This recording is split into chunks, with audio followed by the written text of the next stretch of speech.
ibhizinisi yetinjula bukhoma.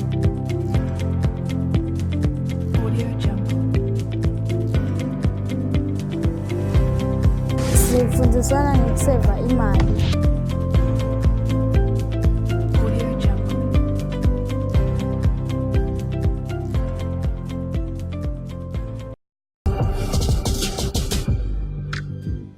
JA, in collaboration with Salvation Army, held a boot camp for out-of-school youth from the 7 war constituencies, where the youth were taught about business skills. I found a Green Shield Investments Proprietary Limited, which is a company based in Eswatini. We make petroleum jelly from organic perfumes. I'm also a junior achievement alumnus and a facilitator now. Nyalo sise ITM for 3 weeks, of which we are teaching out-of-school youth from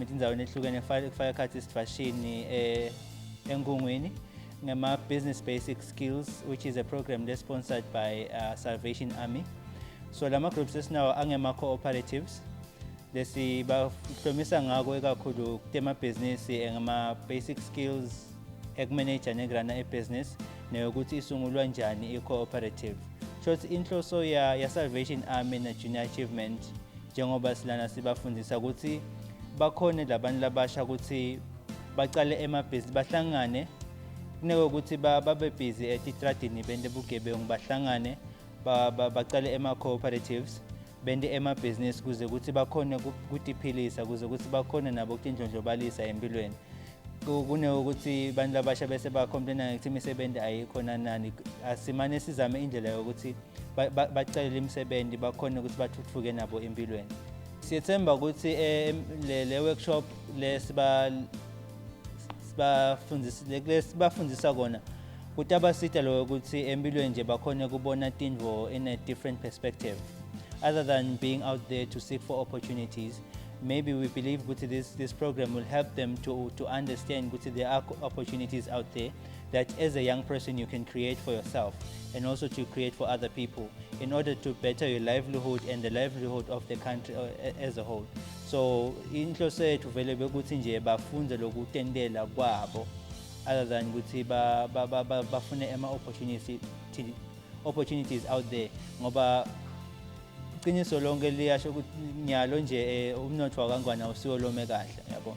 So inkampani eziningi ngathi icashi kude imisebenzi but akusho lo ukuthi sibantu labasha kufuna ukuthi bese siyahlala simele ukuthi lo umnotho ube right until we sithole imisebenzi, because the principle is, if you ask yourself ukuthi why isn't anybody doing anything about the economy, kufuna ukuthi nathi sathi ukuthi now you are anybody, of which now you can be able to create an opportunity for yourself and other people. So ngiloko lesihlosile kule program ukuthi at least bantu labasha aba understand ukuthi nabo they are the anyone, they are the anybody, and they can actually create opportunities for themselves and for others to in order for us to better the economy together. We spoke to some of the beneficiaries who told us more about their projects. Igama lami nginonhlanhla Khumalo isuka eNkungu endaweni yase Oshuk. Ngihamba with the Empire Hustlers, which our slogan is to aim high and dream big. So sihlangene youth with Salvation Army lotile wasicela emangweni si 20 wemamflabasha za with the Salvation Army la kusone utawukhona kusifanda nga something with imali lenga 100,000, then we need to come with a business plan or something that you can do. So decide kwenda Green Millers. Si choose Green Millers ngakokuthi lenza wonefo sinawo eMand, and dingane timpo study thing lokusho ukuthi with that money let's do follow we're able to stokhona kwenda more profit from that. So si choose Green Mill, not only Green Millers, we are going to do also some vegetables that doba khona aside that do sita ukuthi sikhone kungenisa a profit. Le project lena ito sita as youth yasengwenya ukuthi sidokhona ukuthi sisonke sibambisane, because kulima ukuthi umfana wakade kudzinga ukuthi sonke sibe involved. Ngisho ukuthi wonke umuntu utoba involved. Kuloko siyakhona ukuthi sisayenda le business yethu. Ngeke sibuke wona lo green mill kuphela. So lapho kutakhona ukuthi kusita kwafuthi khona singakho sidvute neligede ke lokahle ngakhona singakhona ukuthi umbila wafuthi ucross atiwe then igama lethu liyatiwa siba nembila siyakhona ukusupply in and out of Swaziland. Igama lami ngikhululeko Ngcongwane ngichamba edlangeni umphakathi phase okwini inkundla ngimuntu omusha lesihamba negroup echamuka phase edlangeni umphakathi siyabadibite ngegama ukuthi bancobi i-business idea esinayo i-hardware wena i-hardware since sisemakhaya edlangeni kusemakhaya and sibuke sithini sale business yethu sadecide ukuthi kungcono ukuthi sende i-hardware beka amaningi ama-ideas libeka khona sibamhla abasha labachamba edlangeni sing-20 so ngulona lo ten idea yakhe kubuye kube lukhuni ukukhetha idea yinye ngobhananga kubambisana bamhla abasha lesinabo sigcine sikhona sisiphume nayo le hardware sisibuke lesingo la nzaweni ukuthi ukuthi hardware khona edlangeni since indzawo lesengakaphucuki izafuna ukuphucuka so sibuke ukuthi ingasebenzela ngakhona sihlangana namuhla la sihlanganiswa ngesalvation usihlanganisa usilanza emakhaya okay sikile saba nalo liphupho lekuhlangana sabantu abasha bukulukhulu kuhlanza abantu abasha especially emakhaya kuze wahlanza abantu abasha bagathe ukuthi tawenta something especially abantu benefits abo so kulukhuni kubahlanganisa lokusende ukuthi sathanza ukuthi sibe nebulukhuni ekufuna abantu abasha ngoba uNkulunkulu amthi sibafunile sabaphola sabuya sabahlanganisa sabakanye kanye nabo sikile before sazama kuhlangana sizama ukuthi sifuna inkundla evoicide sangakhoni bekulukhuni kakhulu kuze kufike inyalo salvation siyambonga usihlanganisile inyalo salvation since neliqatha lafuna ukuthi sisiplela lona leli uliqatha lehlukile ulethe ingoni baye bathi manje bakunika liqatha uyalibuyisela usalvation awulibuyisele liqatha nako lokunyele kusimotivateile sibamhla abasha thina ende ukuthi asithe kakhulu since sibamhla abangasebenzi abahlele emakhaya sithi qedile tikolwa sile ba universities but kude umsebenzi so siyabuka ukuthi salvation uzivalana sikhala se-unemployment ekhona manje ukuthi thina sithi cabangele thina bile futhi sibuke ukuthi yini singayenda thina etasiphilisa etawusita imindeni yethu sing-20 akusithi sofana lesingasebenzi baningi labasele emakhaya but thina manje sidabahlahlandlela labo batawubona la ekithi bafundzela kithi lokunene so thina lana simelelene nabo labanga uthanzi lokho batakuthanza ukuthi babone la ekithi etimbo lesitendako thina babone ukuthi kuyasebenzeka utimele wena ongumuntu ungadependele ukuthi ufuna uqedza isikole uqasha somewhere because ever just uqasha somewhere unangasaqasha utawenda njani so kufuna ukuthi ube ne-alternative ma-choices ube nawo empilweni ukuthi angingaqashwa but still uNkulunkulu ngiphile etandla ungiphile nyawo sisephelele still I can do something better besides using dependent eqashweni ngingaba encourage abantu abasha ngimuntu omusha nami ngiyawathi ama-challenges diba abantu abasha especially abantu abasha nje nyalo liningi lefu usihlele emakhaya sesibatali nathi sekunebantu lesibanaka ngamaceleni so sibantu abasha mina encourage akiyo ukuthi singahlalini phansi singafuni udependela ubamba kuningi lesingakweni ngaphandle kwesikhathi umsebenzi even singasebenza imisebenzi etandla lokunta lokuncane longenisa imali ngelisuku asingakhobosini lokuzipakela imali lokuncane ngikukutasena sisiphile futhi ngikuzivula kodwa ingqombo ukuthi sigcine senta lokukhulu qala kancane uhambe lokhukhulu so sibamhla abashane ngabakhuthatha ukuthi asingahlaleni phasi yes kude umsebenzi siyabona sonke kodwa nasileli phasi sitawenda njani asebenzise ingqombo yethu ukuthi manje yini esingayenda uma ngabe kubita ukuthi kule environment yakho kuyakubita ukuthi yenda nalo lokuncane longakwenda asendeni ngona singadikobosini inkike bamhla abashakele khona utibukela phansi nekuthi bawukuphetha umsebenzi athi mina ngeke ngwende umsebenzi loya kepha uhlethi ukuthi imali ephola khona so ngathi sibamhla abasha asukumeni sitimeleni sibamhla abasha. My name is Nobile Ngwekazi from Fontaine Youth Organization. We're doing piggery. We've decided to do piggery because of lack of job opportunities in our communities. Sikwende lokhu ngekusitwa i-committee yethu lenzala leholwa ngibaba ePhesi Rocha. I-committee yabo isibambisile kakhulu to mobilize i-youth kuze kube ithi i-youth ibe united, ibe nemsebenzi, isiconnect iphilize. So bekakhona lamanye ema-business ideas besinawo, but ke ngekuthi eFontaine kusenzaweni yamasipala sahluleka kuthola indzawo, sagcina sesiyithola ngasemagcenzelweni eFontaine towards the end niye emdzangweni. So sagcina sesidecide ukuthi sende ipigari kuthuthukisa abantu labasha. Si-logan sethu siyifoyo sithi we are making a difference. So we're hoping by so doing we'll make a difference in our community. In the near future, we're hoping to help everyone, especially the youth, to get jobs. Because most of us, we've been to colleges, but there are no job opportunities. So siyabonga kakhulu ku-Salvation Army lositholele sponsor, and siyayithembisa ukuthi sitawusebenza ngekukhandla, sisebenze ngekuzimisela, because igroup yethu ina 20 webantu. Siyazama ukuthi sigcine sonke sichubeke sisebenze sisephelele kubede labaphumako. I-situation ye-unemployment eFontaine, it's very bad because now uqala nje la kalungile la kuqala khona eFontaine, any day anytime udukhanza abantu bahlele etitolo, and sometimes kube nema-comments ukuthi sebaharasa timoto emgwacweni.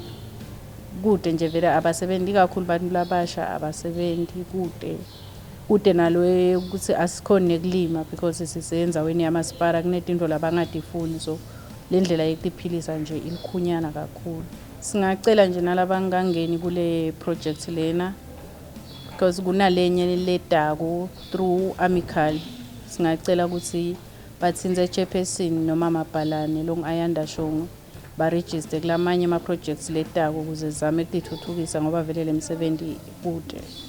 Igama lami ngumlungiswa kaDlamini Sibongo, ngiqhamuka eJubukweni, ngi-chairman we-co-op, igama layo #siyavuma youth enterprise. Sibantu abasha baloma ngaseJubukweni, sihlangene saba ngo-20.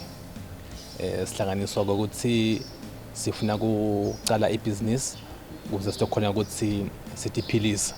Kwathi sekuthi emathuba emsebenzi akasiwo la khona noma ke lamanengi kangako, ukhanza ukuthi abantu abasha incumbi yebo kona sifunzile, but ukhanza ukuthi sihleli sisemakhaya kude lesikwendako. So siteke silomqondo loyo sikwabe seke saba nenhlanhla uNkulunkulu wabamuhle kwefika Salvation Army naye weta nemcondo yokuthi ufuna kusita abantu labasha. So wasikhanza ukuthi sikhona ke sabe seke sesiyahlangana as young people balomango.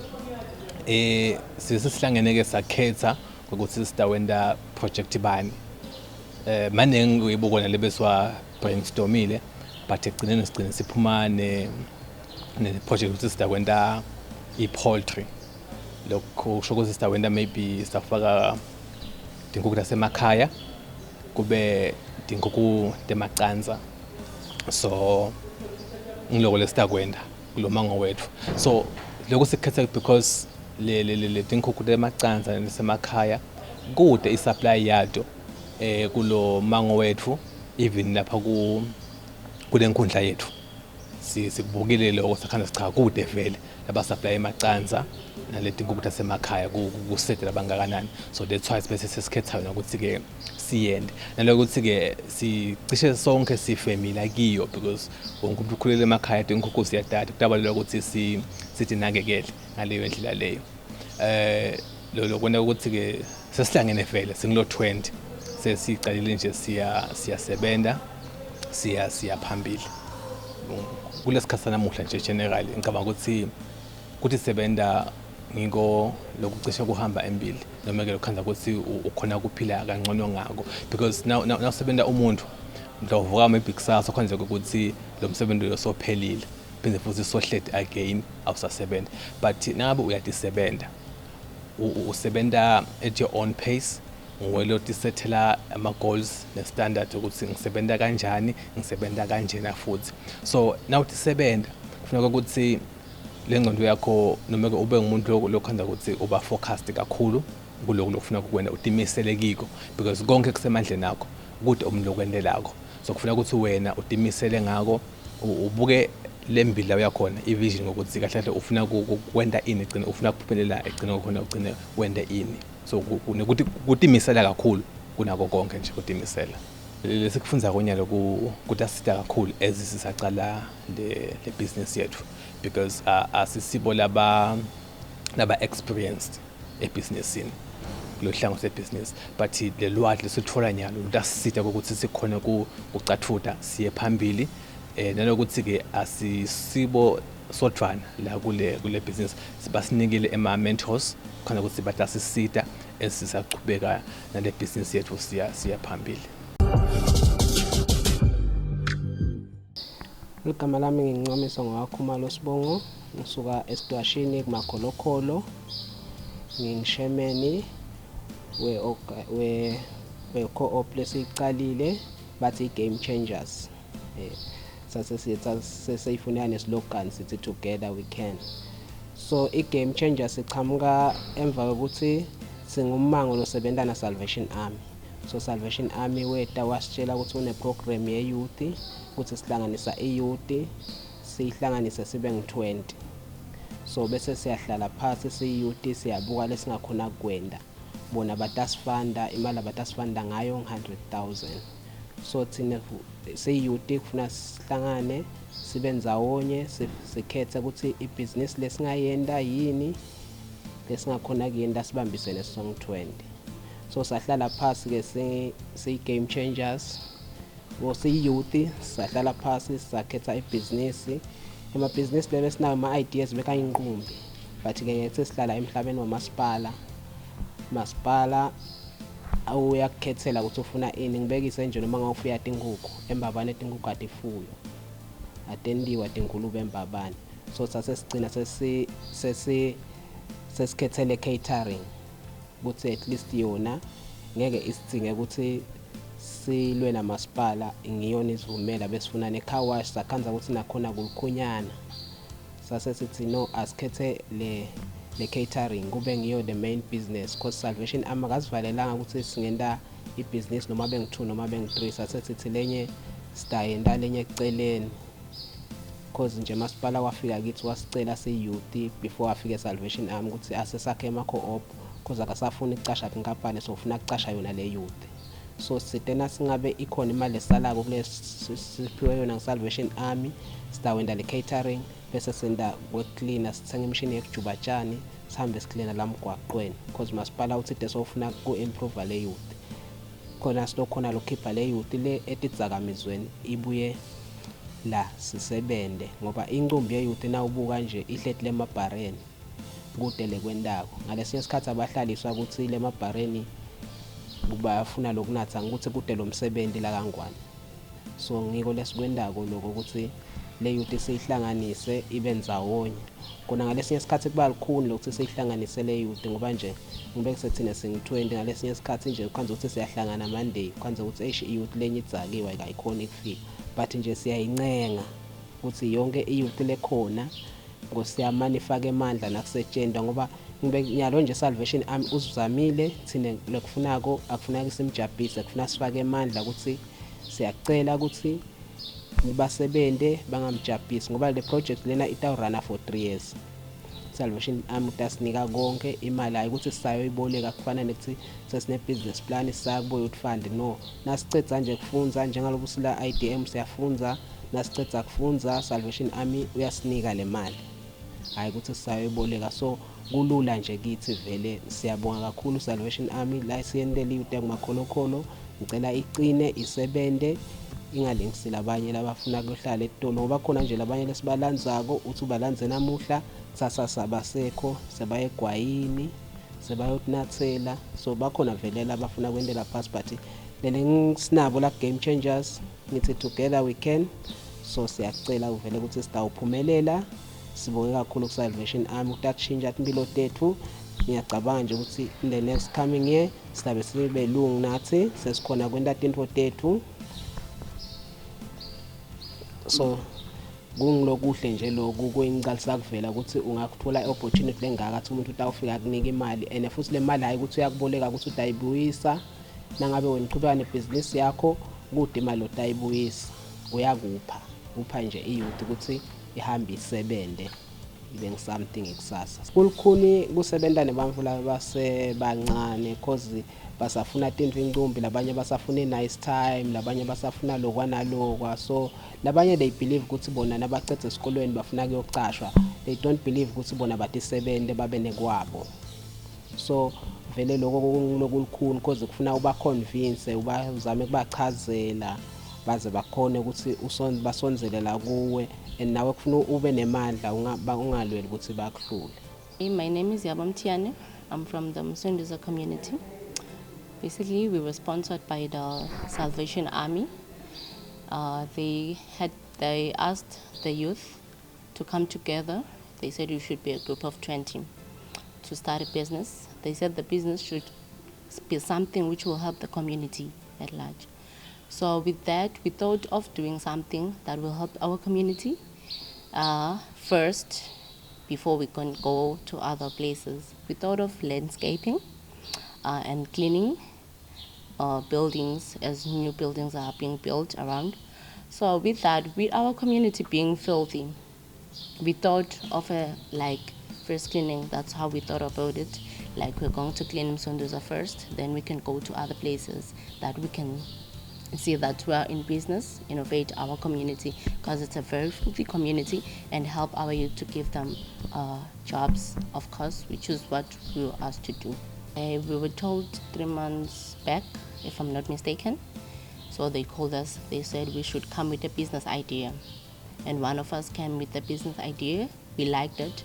Actually, it was a bunch of business ideas, and we chose this one because we thought it was something different from maybe the others that they chose, which was poultry, piggery. We didn't want to do that. And because of the space we had, it was limited. We cannot do some of the things there. Okay, basically, we haven't started it yet, as we are here at IDM, learning about business, getting more concept about it. So far, we have done research about the raw materials we have to start our businesses, and we're lacking some cash maybe to go other places with the cleaning part and the cleaning chemicals, but we're working on it, because with the cleaning materials we're working on inventing our own cleaning materials, making them better. So we're still finding out ideas, and we're still working on that. It hasn't been much. Basically, we learned a lot here.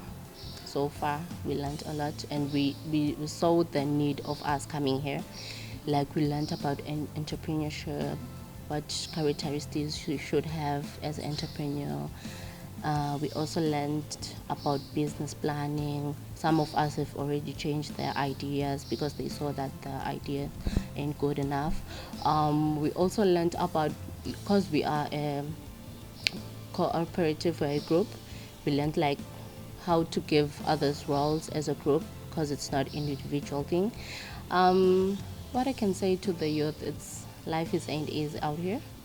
It's not playing games. We came here because we saw an opportunity, and plus they should take opportunities, and they should not that it's not every time. Nowadays we don't get jobs. We're here not because we like, but because we saw the opportunity, and whatever they grab, they should take it seriously. And what I've learned is, with business we can do a lot than just being to a cash outside and stuff. Your business, it can take you places as much as we are the entrepreneur. And we're trying here, we're doing our best to see like for 70, as we know in Swaziland we're lacking jobs and everything, and the economy are equal right. Ibito lami ngusiphosi Dlamini, ngisuka eTheni, ngishaman inhlanganweni lebitwa kuthiwa kuTheni Youth Co-op. Inhlangano lena lekanekisa endaweni yaseTheni leyo. lefuna leyenda letsito wenda tingulube iphigari inemalunga lang-21 iyendiwe sihlanganiswe baka Salvation Army labete nekokuthi bafuna ukusita abantu labasha ezingemphakathi so kwaba khona kukhethana sisitwa ngibo babeqopho lokhethe bamfu lababukeka ukuthi bangakhona kusebenza kulenhlangano noma abona ukuthi banesidingo sakho so inhloso yalenhlangano ukuthi sibamfu basekudzeni labasha sithi vulele thina emathuba emsebenzi sisita ngiyo lisombo leSalvation Army lelisite litosipha lesingasho ukuthi ifunding imali lethite kuze ukuthi sikhona ukuthi sisive sasekudzeni lesisha lesibuka ngathi njengoba livela kangwane selilahlekelwe imisebenzi sekude kangako sitakhele thina umsebenzi so youth yasekudzeni so thina lesikubukile nalesahlangana ngiko saka bebe kukunengi besingakwenda but sagcina sesivumelana ngikubuka sasisitowenda iphigari ngenxa emalangeni laphelile kuko kwavela emaphephandzabeni kusibuka indlela imakethe yetingulube lekhona nayindlela imali yetingulube lekhona ngayo so sasiyancoma ukuthi no can we sesingazama kungena noma sisingene kule industry yetingulube so siyinsha yasekudzeni sitimisele kuqhubeka nalomsebenzi lesitwa ngibo baka Salvation Army sibonge kakhulu nakibo baka JA labasilethe labatosifundzisa mayelana nemabhizinisi kuliphupho lefu lesikusitwe baka Salvation Army sikwende bona baka JA batosicocodza noma batosilungisisa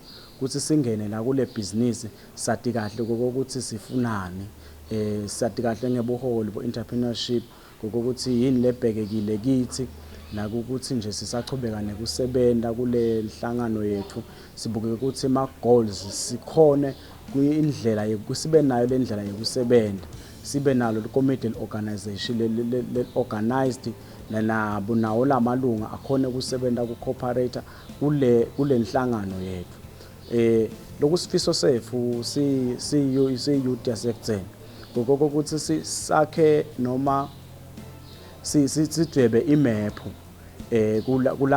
kulabasha nalabadzala because kuloko lesitokuthatha thina manje sitimisele ukuthi esitukulaneni lesilandzelako sikukhanze khona ngoba akusiko ukuthi kwekusita iyouth lekhona manje lekula kule nhlangano but ekuhambeni kwesikhathi nesitukulwane lesilandzelako sitokukhanza and sitokhona kusitakala nawo sifole kukhanze ukuthi mase sihambe kahle sesikhona ukuchubeka nayo lenhlangano sengakhona kuqasha emlamanye emalunga alakudzeni akhone kusebenza la kule nhlangano so na babakhone ukuthi nabo babe khona sinkwa lesetafuleni labasibekaka embeke bamfa babo so lokho nje lesikwendela kona iSalvation ihlangane na JA sikhathi sabo basifundzisa mayelana ngala kumabhizinisi efu siyakutusa kakhulu siyakubonga sitimisele konke labasifundise kona sikuthathe bese singena efieldini siyakusebenzisa kutosita in our future